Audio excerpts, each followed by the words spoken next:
Hello and welcome back to another episode of Let's Play Star Trek Online. We are on the Romulan Faction, and in our last video we hit level 30, which means we are now a commander, and that means that we can now get ourselves a new ship. Of course, we don't have to. In fact, I was debating whether or not to do so because we have not flown the Mogai that much up until now. And it is a ship that I want to spend more time with. But I reckon that I can do that after when we get to level 50 because I have retrofit versions of those ships. So at level 50 I can go back and fly a Mogai, level 50 Mogai at that point, and experience it for much longer and all that jazz. And since we're leveling up and this is a let's play of the whole Romulan faction, I figure let's just go ahead and get our new ship at 30, which is pretty much what everyone will be doing anyway, and we can see what this new ship is like and enjoy that until the next one. So I don't know what is next on our list, but first, before we do that, we do have to go to available. We need to go to promotion commander and do our actual promotion. So this will give us skill points and expertise. So we need to see Cararek. So here we are at Cararek's office on the Romulan base on New Romulus. So Cararek, what do you got to say? I have nothing for you right now. Well, actually you do, and it's called Promotion Commander in Progress. Congratulations, Commander. Thank you. Is that all? What? Well, what the heck? I reported to Commander Cararek's office. This is Cararek, right? Yes, Admiral Cararek's office. Commander. Congratulations, Commander. Thank you.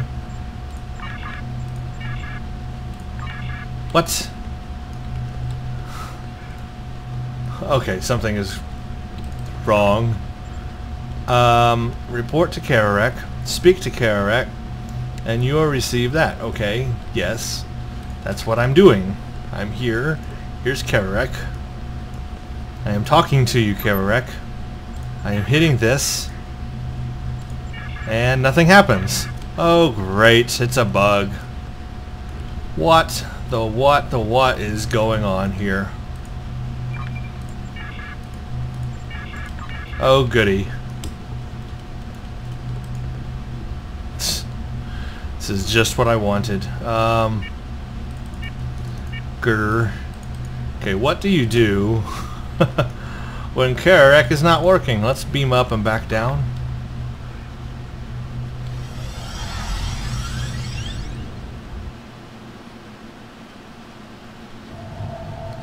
Beam to command center. Try this again. Okay.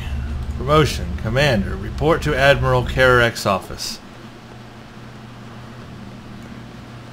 So we go down this hallway and we take a left and we enter Cararek's office, and there he is.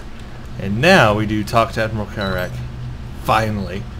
Apparently you cannot add the mission while inside the room, but you need to add the mission outside of the room before you can talk to him. Well, that's just lovely. Congratulations, Commander. You have shown great dedication. Commanders are those officers who serve the Republic by showing initiative and drive while walking the fine line between following orders and exercising personal judgment. Return to New Romulus.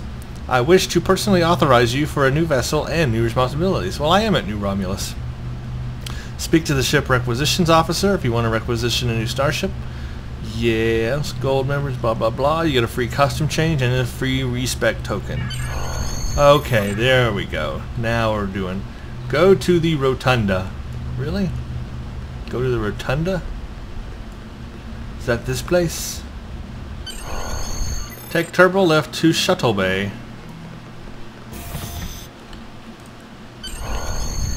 Speak with ship requisition officer. Which is... Who is the ship requisition? Oh, it is you. Congratulations on making Commander. The Admiral has given his blessing for you to choose a ship appropriate for your new stature. Take a look at my store. The starships that are approved for your rank are listed. Good. Okay, now I am fully promoted. Hooray! I've got quite a bit of stuff in my inventory. Holy crap! Yeah. It is full. It is full.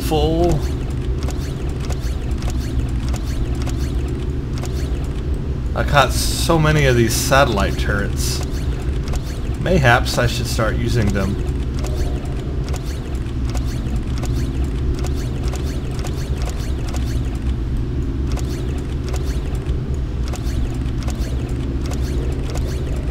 There we go, utilize that extra slot. I need to get rid of some of this stuff. Oh, I got a lot of stuff here. Okay. Let's see what ship we get at Commander. Let's see, we want to do Warbirds. Commander. Ah, it's time for the Dideridex. The one I have been waiting for, other than the Mogai, is the Dideridex. I have been wanting to fly one of these as a Romulan character. This is just one of those ships that you have to try. And I've heard that it turns slow. That's just what I've heard. I would not doubt it. So it may be slow, but you know, we gotta fly it because hey, it's a very, very iconic ship, right? Now there is the Z-Store version called the Diridathau. Looks a little sleeker actually. Yeah. The wings on this one are open more and these are closed more. Interesting, interesting. A little difference there. But let's see what the real difference is. The Dideridex Warbird battlecruiser was the foundation of the Romulan Star Empire's forces in the 24th century. Drastically heavier than the earlier Talis and Delenn models, the Dideridex was significantly more resilient and carried firepower comparable to a Federation Galaxy-class starship. The Dideridex Warbird battlecruiser is equipped with a Romulan battle cloaking device. This cloaking device can be used in combat, yeah. Plus 10 to weapon subsystems, plus 5 to engine. Can load cannons. It's got Singularity Warp Core, Romulan Battle Cloak, 40 base power for all subsystems, Plasma Shockwave, Quantum Absorption, Warp Shadows, and something called a Singularity Jump. Now that sounds exciting. Comes with 1,500 crew, base turn of 5, device slots 4 forward weapons, and 3 aft, so we can finally do my cannon setup I want to do. Although if this ship turns really slowly, maybe not. Base hull of 33,000, shield modifier of 1. It's got 2 tactical consoles, 2 science consoles, 3 engineer. It only has 1 lieutenant tactical station, and it's actually a little more engineer heavy than I thought. Commander engineering station and a lieutenant engineering station and a lieutenant science. Now let's see what the difference is with the with this ship. Okay, this ship changes one of the engineer slots to an ensign, and it has a commander engineering slot, so same as that, but it takes away the lieutenant engineering and makes it an ensign engineering, but then it adds a lieutenant universal slot. That might go more toward tactical, I would think, to make it a little more balanced. Okay, and it adds 1 more engineering console slot, and the stats on it are the same. And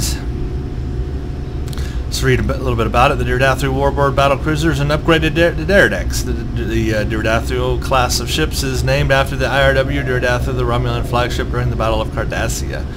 The Dideridex Warbird battlecruiser, yeah, okay, we know about that. The Diridathau Warbird battlecruiser is equipped with the Romulan battle cloaking, yeah, we know that. The ship comes equipped with a universal molecular phase inverter. The molecular phase inverter can be activated to shift your ship out of phase for a limited time, drastically increasing its defense and damage resistance, and allowing it to pass through other ships. Holy crap, we can fly through other ships. In addition, the ship's turn rate and speed is increased while this console is active. Awesome. The ship's cloaking device can still be utilized while the molecular phase inverter is active. So we can not only go through ships and fly through things, but also cloak at the same time. You know what that sounds like? Sounds like that device that that one captain, forgot his name, Federation side, developed that phase cloaking device illegally, and they went back eventually to retrieve it, and a whole bunch of stuff ensued, but the Enterprise literally flew through an asteroid cloaked. So that was kind of cool. Maybe this is like similar to that.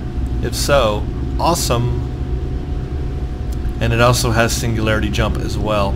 Yep, I'm going to definitely fly the Z-Store version, but I think we're not required to get it, so I don't have to get the Daredeks.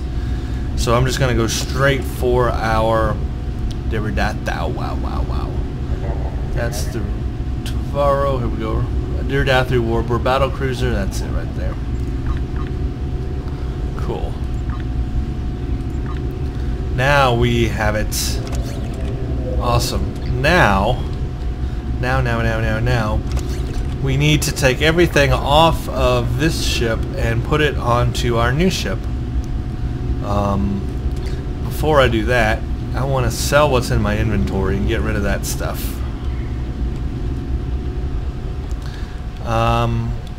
Wonder if any... Yeah, I can sell just right here. That'll work.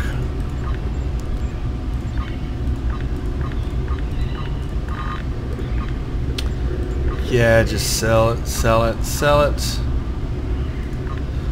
All of these are the Mark 6 version anyway, so I can always upgrade later to whatever else I need. I don't even want those. And that cleared up a lot of space there. Now let's take everything off.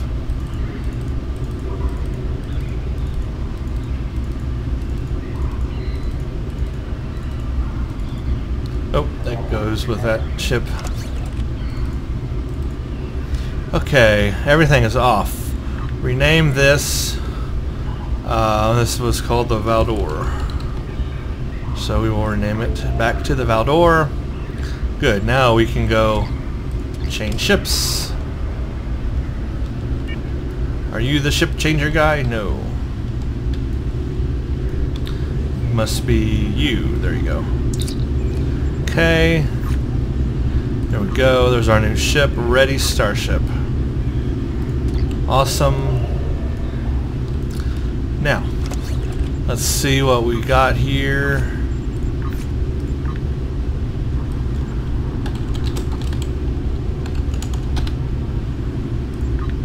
Okay.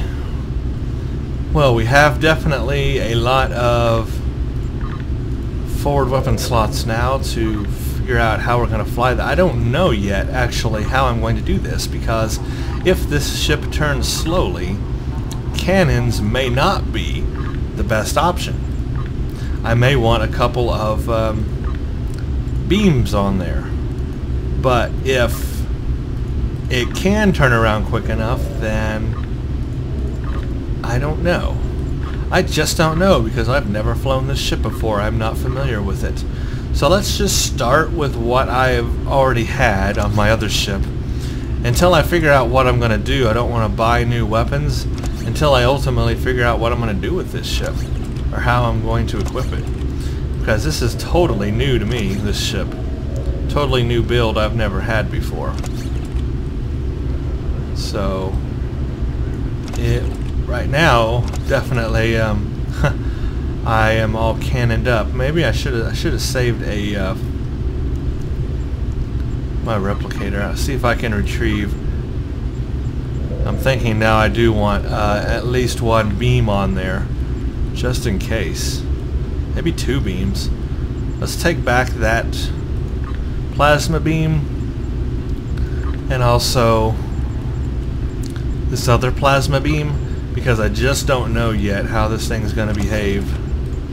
So let's put a plasma beam there, and we'll put a plasma beam on the back. Well, so we got so that way I can turn to the side and do plasma or do beams, and there we go. I won't lose out. Okay, we'll try that for right now. Basically, this is all just gonna be trial and error for right now, because darn it, I don't know what is going to really work well here.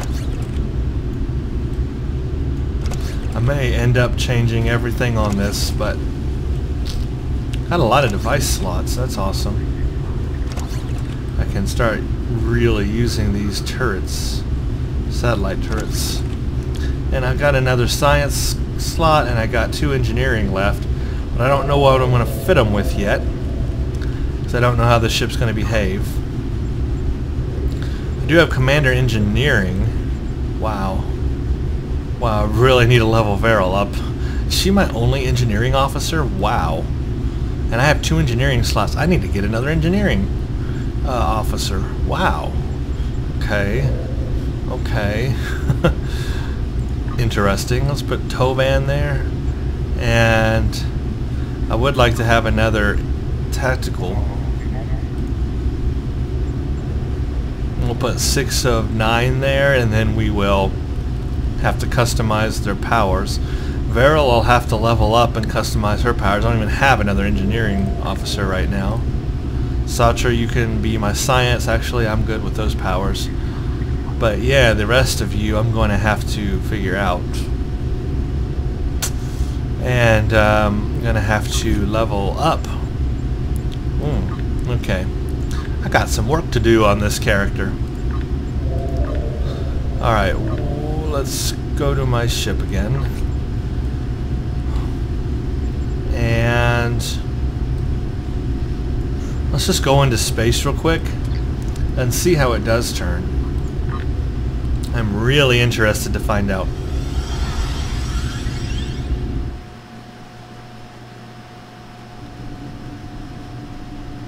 It looks really good. Okay, there's full impulse. Let's put it to attack, as I always do that. Yeah, I can already tell this thing turns so slow. Okay, we are at full impulse. Yeah, look at that. I am turning right now. Holy crap. Okay, there is no way I can bring cannons to bear fast enough on this ship. I mean, look at that turn rate.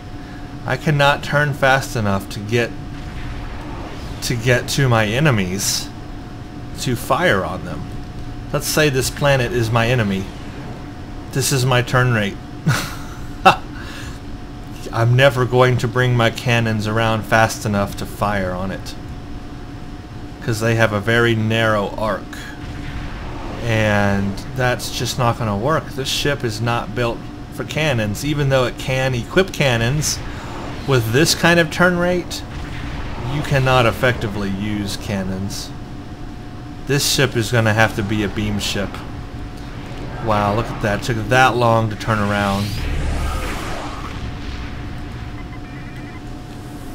Let's see what it is when I use evasive maneuver.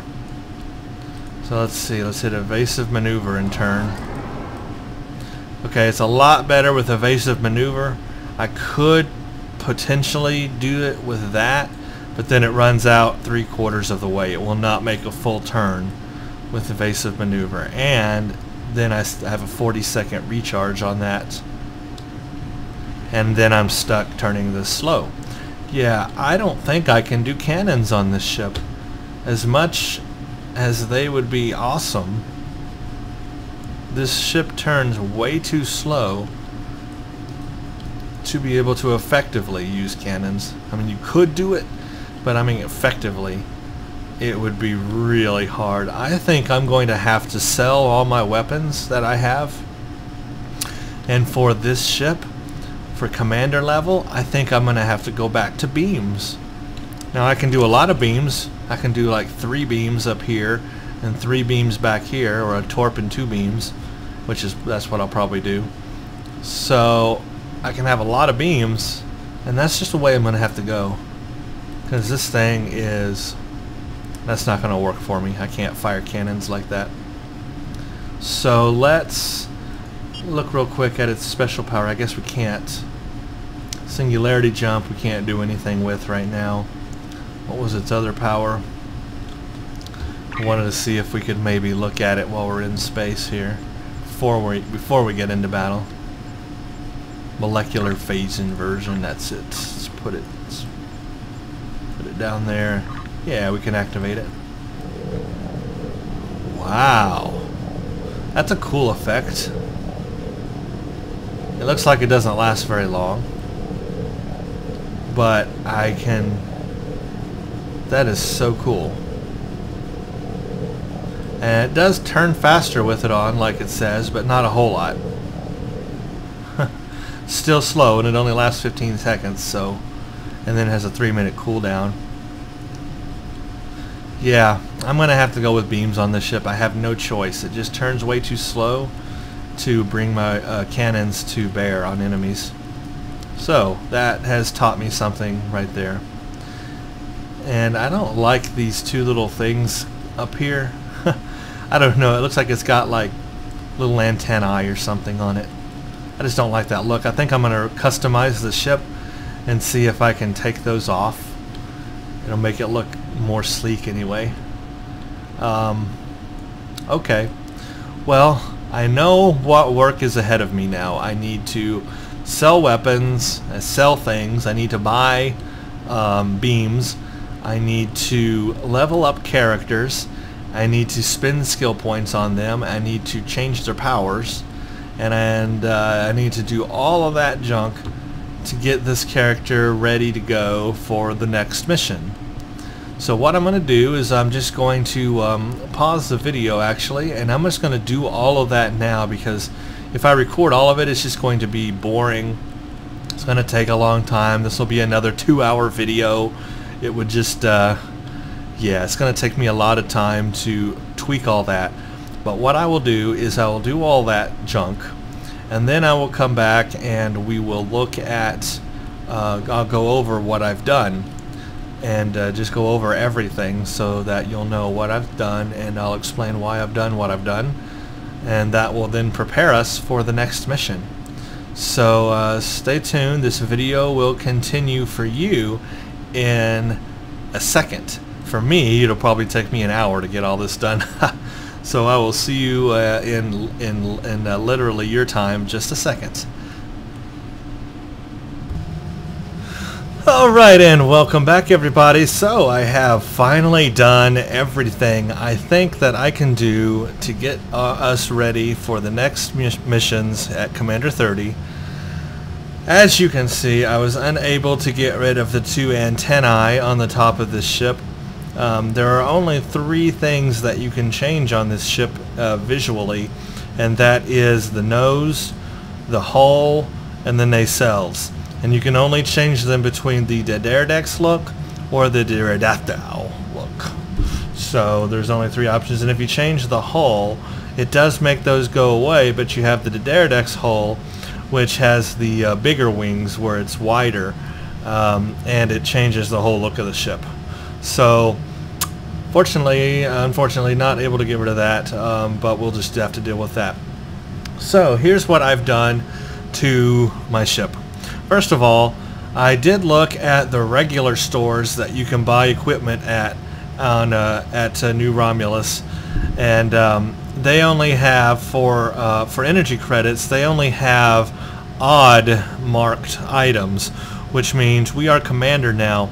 We can equip both Mark 7 and Mark 8 level equipment, but if you buy from the vendors with energy credits, you only have the odd numbered stuff, which means Mark 7. We don't get the Mark 8 versions there. To get Mark 8 or better equipment, you need to spend dilithium. And there are stores there to spend dilithium to buy better Mark 8 rare gear, which is really nice. Unfortunately, it costs a few thousand dilithium each piece, and we have no dilithium, basically, that we can spend. We don't even have enough to buy 1 item. So that was out of the picture, and I didn't want to buy from the EC stores because that was only Mark 7 level stuff, and I wanted to get Mark 8 if I could afford it. So I went to my good old fallback, the exchange, and bought stuff that I could afford. I spent about 1 million energy credits, maybe a little bit more than that. I didn't want to spend everything I had, of course, but I ended up spending probably a little bit more than I wanted, and at the same token I didn't get the best gear that I really wanted. A lot of the gear was a lot more expensive than I thought, like let's say Mark 8 level beams or whatever. They were like 200,000 energy credits a piece, so I could not get everything I wanted at the highest level, unfortunately. But here is what I ended up with, and I did this just simply because I wanted to save energy credits at this level, because we've got to do this again when we hit level 40 and then again when we hit level 50, so I need to save my energy credits. I don't want to spend all of them. But here's what I was able to do. First of all, like I said, I was not able to get the Mark 8 beams. They were just too expensive, 200,000 each, and I had to get at least 4 of them. Was just going to be too expensive for my blood. So I went back down to the Mark 7 level, which was basically what you get at the EC vendor on New Romulus, and that was like 5,000 energy credits a piece. So very, very cheap. So they don't have any modifiers. They are only common, and they are not Mark 8, they're only Mark 7. But they'll just have to do, because that's all I could afford. And of course, maybe later as we play more missions, we'll get some drops that I can, you know, put in there that are better. So anyway, that's what I went with, was Mark 7 plasma beam array, and I got 4 of them, put 2 on fore and 2 on aft. And then I did go ahead and purchase a dual plasma beam bank. It does more damage than the beam array, but it has a much narrow firing arc, just like cannons. So you have to turn around and get in range to fire that on the enemy. But when I'm able to do that, then I will do a lot more damage with that dual plasma beam bank. And I still will have my plasma beam arrays firing all at the same time anyway. So I decided just to put 1 on there to do extra damage when I'm pointed at an enemy. I've also got a forward plasma torpedo launcher Mark 8 common, and then I put 1 on the back as well. I figure my back is probably going to be toward the enemy a lot of times on this ship because it just turns so slow. So I needed an aft torpedo. It makes a lot of sense on this ship. When your ship turns really slow, having an aft torpedo is definitely an asset. And with the 4 beams, basically when I'm shooting from the side, I'll have basically 4 beam arrays that will be shooting from the side, so it's not terrible. And then when I turn around in the front, I'll have an additional dual beam bank that will do damage, so that'll be nice. That's basically all I could afford right now. Again, maybe we'll get some better drops in missions, and I can improve upon this, but that's all I could afford right now. I went ahead and got a Tachyon Mark 8 deflector, and I like it because it improves exotic damage when we start to use things like Gravity Well and Tychon's Rift and all that stuff, which on a science character I will definitely be using, especially on a Romulan side. Tachyon deflector is better for that. Also, it improves the stealth and cloaking, so that's another reason why I went for that particular deflector dish. Now for my impulse engine, I went with a regular impulse engine Mark 8, but I did get 1 modifier on it, and I was looking for it specifically, and it's the turn modifier.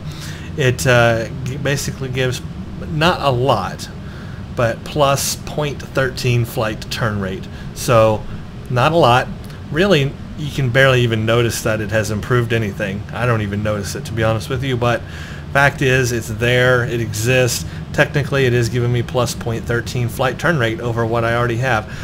I looked for things on this ship that I could increase flight turn rate. Plain and simple. This thing turns so slow, I was looking for ways to buff that up.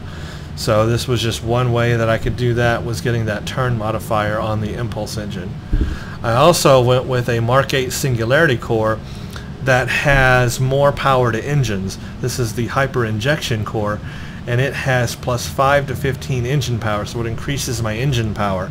And increasing your engine power will inherently help you turn just a little bit better as well. So again, looking at just improving that turn rate on this ship.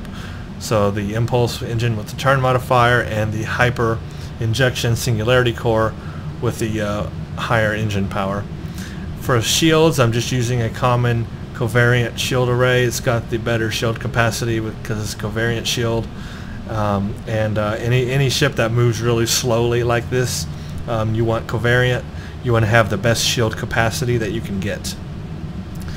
Coming down here to my devices, because of all the device slots, I was able to slot 3 of the satellite turrets in my device slots, and I will be using them. I need to get rid of them. I got a lot here, so I need to start using them up, and that'll help. That'll just be one more thing that I can, set on enemies to do damage. Now for engineering consoles, definitely had to have my EPS flow regulator for power transfer rate improvement. Got the Mark 8 level common. And I went ahead, and I don't usually do this on ships, I went ahead and got an RCS. This is plus 20% flight turn rate. Again, and just looking to do anything to improve the turn rate of this ship. It's not a lot. In fact, I was not able to afford the Mark 8. The Mark 8 version was really expensive. It was like 200,000 energy credits, and this Mark 7 itself was 120,000. So these RCS consoles were not cheap, but I at least wanted to have one on there.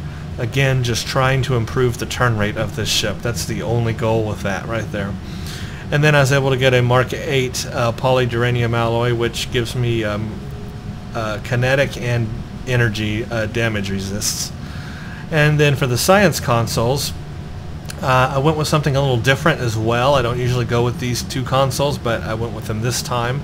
This is a inertial dampener, and it will give me better resistance against hold, disable, knock, repel, and slow, which means ships that try to hold me in their tractor beam or disable systems on my ship or knock me back or repel me or slow me that do those abilities, this will help resist that a bit. And since I'm a big ship and movement is already a big problem for me, I wanted to put that on there just to resist those things a little bit better. And then also, because I have such a large crew, I have 1,500 crew, it takes a long time when you get a lot of damage and those crew die. It takes a long time to regenerate 1,500 crew. So I went ahead and got a crew recovery rate console that will improve my crew recovery rate, so that those 1,500 crew will regenerate faster, and I'll need that on a big ship like this. And then for tactical consoles, plain and simple, plasma energy weapon damage. I only have 2 that I could put on there, but definitely wanted the plasma energy weapon damage buffed up with my beams that I'm using, plasma beams, so that I can do the most damage. So that is the goal. I basically have tried to build it doing the most damage I can with beams, and then I've also tried to give it as many turn buffs as I can, and things that will resist things that try to slow me down, basically. And that's the goal that I went with this ship. Again, this is a first for me. I've never used this ship before, so this is a build that you and I will be testing together to see if it works well, because I've got no idea, but I'm definitely going to try and find out. Now, what did I do for my powers? First of all, I promoted Veryl, so she has her full commander engineering powers available. I also went ahead and just got a common engineering bridge officer. His name is Gornal. He's a Trill, I think. I got him just so that I could fill that engineering slot. In the future, I will probably delete him and get a better officer, but this is just so that I could get that ensign powered slot there filled. So what I did is, for tactical, I have 2 lieutenant tactical stations, and I did tactical team 1, and then I did beam overload 2 to do extra damage with my beams, since I'm just an all beam ship, and then I did beam fire at will 2 again, so I have another beam ability, and I can take out multiple ships at once this way. Unfortunately, I wasn't able to have a better torpedo ability. I would like to have like torpedo high yield 2 at least, but because I'm using beam overload 2 and fire at will 2, all that was left was torpedo high yield 1, level 1 there. So not the best torpedo high yield, but I kind of built this ship, or built these powers based around the beams, so that I can do a little bit more damage with the beams. For right now, we'll see how that rolls. If it doesn't roll well, I can always change it in the future. For my engineering powers now, with Varel, she had a commander engineering powers. So I went ahead and I did Aceton Beam. Though this gives radiation damage over time, that's not the main reason to use this thing. This thing will also basically reduce the energy damage of the ship firing at you. So if you shoot this Aceton Beam at your enemy, yeah, you're going to get that damage over time, radiation stuff, but the enemy ship is also going to do less damage when firing at you, because it will basically lessen their the damage that they're dealing out. So it has a twofold ability to it. So that's why I'll use that, and that'll help because I'm a big ship and I don't move very fast. I also had to have directed energy modulation simply because I am firing beams and not cannons here. Beams are a lot less powerful than cannons in this game, very, very unbalanced. And so I needed to be able to penetrate my ships, or penetrate the shields on my ships quickly. And so this is a shield penetrating energy damage per pulse. It allows me to basically get through their shields with my beams faster, and then the torpedo can do its damage on the hull. So that's the whole idea there, is just to, again, to beef up the beam ability, of my ship here. And then of course emergency power to shields, because that is an awesome ability. It gives you shield regeneration, but then it also gives you reduces damage to shields for 30 seconds. So it's got a reduced damage over time effect, and it increases your shield power setting for 30 seconds as well. So it has a lot of ability. And on a big ship like mine that's not going to move very fast, and I'm going to have a lot of people or a lot of enemies firing on me at once because I can't move out of the way, this is a good ability to have, so that I can, you know, just not die. And then of course emergency power to weapons. Now the reason for this one, emergency power to engines 1, is so that I can turn faster, just like any cruiser. And basically we can consider the Dideridex a cruiser here. Any cruiser moves slowly, and one thing you can do to beef up its turning ability is literally to increase more power to engines. And so if you attach the evasive maneuvers plus emergency power to engines together, you're going to turn a little bit faster. So I go ahead, on any cruiser that I fly, I always have emergency power to engines, just because the ship moves so slow, and this one is incredibly slow. So this will help me speed up in instances where I need to. And then for my science, I got polarized hull 1, that'll get me out of tractor beams and stuff, and also beef up my hull. And then science team 2 to do what it does. So that's my abilities that I chose for right now. Will it work in combat? We will see. So here's all my buttons assigned. Here's my satellite turrets. See, I can pop one right now. We'll just pop one like that, and I'll move out of the way so you can see it. There's a satellite turret, so I can pop those. They have a 5-minute recharge, and they're all shared, so that sucks. But I didn't realize that till just now, that the timer on them is all shared. Well, poo. I was hoping I'd be able to fire one and then fire another and fire another, but I guess not. I have to wait 5 minutes between firing them. Oh well. At least I can still use them a couple of times, hopefully, in missions. That'll help a little bit. So yeah, you can see how slow the ship moves. Here's full impulse. I put my quantum absorption here, and I put my plasma shockwave here. I just have to remember to use them. And then this is the singularity jump. I can't wait to try that out. And then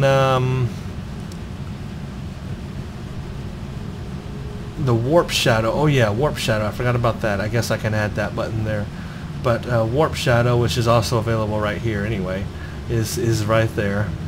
And then the other ability, I can use my Nimbus thing and call in Nimbus pirates for 35 seconds. I think that's going to be awesome. I want to try that. Oh yes, and the molecular phase inversion field. I put that beside the cloak so I can remember to use it.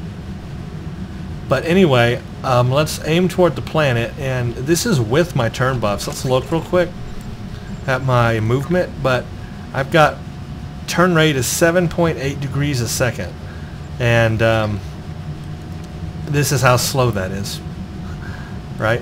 Keep the camera steady. Look at that. There's my turn rate. Yeah. So you get the idea of why cannons cannot work very well on the ship and why I went with beams. I think that's going to pay off. So this is with that impulse engine with the turn modifier. This is with that singularity that has more power to engines. This is with the RCS console enabled. This is with all that stuff.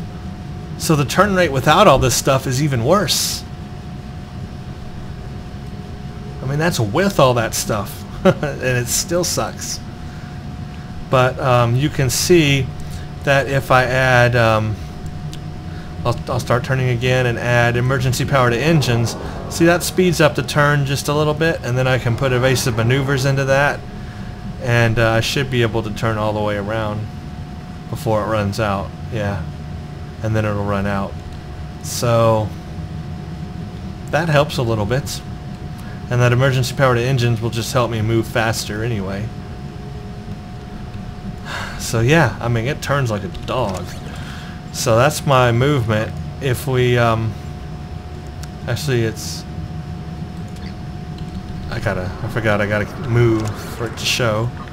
7.8. Let's take this impulse engine off. 3.6 without the impulse engine. 7.6 without that singularity. So even the singularity is improving the turn rate. 7.6 without, and then 7.8 with. So it's helping a tad, a tiny bit. See with the RCS, that makes a difference. Oh yeah, the RCS makes a big difference. 6.7 without the RCS, and then 7.8 with it. So really, if I could get like 2 Mark 8 RCSs, that might help a lot more. But I don't have a lot of room for the engineering left. I'd have to get rid of something. I'd have to get rid of one of these things. Probably I'd have to get rid of this one. But 2 Mark 8 RCSs might make a difference. But anyway, you can see, even with all that stuff, how slow it turns. So, yep. Anyway, that is what I've got on my ship. And that's what I'm going to fly with for now. Now for my bridge officers, I have equipped them with Mark 8 gear. I put Mark 8 armor and Mark 8 shields on everybody. So yay, they are all up to date on Mark 8 shield and armor. Hopefully they won't die in battle. And for their weapons, I also gave them basically what I could afford. So she's got a Mark 8 plasma high density beam rifle. He's only got a Mark 7 split beam, and he's got a Mark 7 high density, and she has a Mark 7 high density. And that's basically all I could afford right now. Everything else was just really expensive, and I did not want to eat up all my energy credits, because I'm going to need them when we do this again in 10 grades. So that's what I've got. Oh yes, my skill points. Where did I put those? I have been doing this, of course. I've got Starship targeting systems. I maxed out Starship warp core potential. That'll also help me, by the way, because that increases my weapon, shield, engine, and auxiliary power levels. Very, very important, that. I've started putting some in particle generators, and the reason being is because I know I'm going to use some of these abilities, especially Gravity Well and Tychon's Rift. When we get up to full level 50, I'll be using these science abilities. So I definitely want to start putting some points there because I know I'm going to use that stuff. I also maxed out Scientist, and the reason why is because that helps my nanoprobe infestation, my dampening field, and tricorder scan, and those are ones that I'm going to be using. The tricorder scan and dampening field I can already use now, but the nanoprobe, I'm going to get the kit that does the nanoprobe infestation, and I definitely want that ability buffed up. So those are things I will be using again, so that's why I put that there. That's what I got there, and of course I've also put as many points into their abilities that I can. I've maxed out, Varel is actually maxed out. She has all her skill points spent already. She is maxed out commander level. Tovan I'm working on. He's not promoted yet to commander. I guess I could right now if I guess I could. In fact I might as well. I don't know why I'm not. Because no, I can't. Oh yeah, I'm out of the points to do so right now. That's right. Well, when I can, I will. And then their commander ground abilities will be available. That's right. Satra, she really needs to be worked on. But I've already spent as many as I can on her. There, I can spend a little bit more there. So I need to spend some more skill points on her and promote her. I got some more work to do. But, you know, as we keep playing, that's, you know, we'll keep buffing them up. So that's me and my ship. And that's us. And we are ready for the next mission, which we will do, and we start a whole new thing called Vengeance. And these look like unique Romulan missions, and it looks like we get one called Voice of the Voiceless. So, in the next video, we will get to doing that. So, there's my Diridethau Warbird battlecruiser setup. I think it'll work for now. We'll try it. If it fails completely and I die a lot, things can always be changed. But this is basically what I could afford right now. And boy, does this, you guys were right, this ship turns so slow, and that's a really big disappointment. Because that means I probably won't be using this ship in the future, because if you guys know me, you know that I hate slow turning, slow moving ships. Hate, hate, hate. Okay, thank you all for watching that lovely build and introduction to our Commander 30 leveling and upgrading. And stay tuned for the next episode, and we will get back into some action here and see where the storyline takes us. So thank you for watching, and stay tuned for the next one.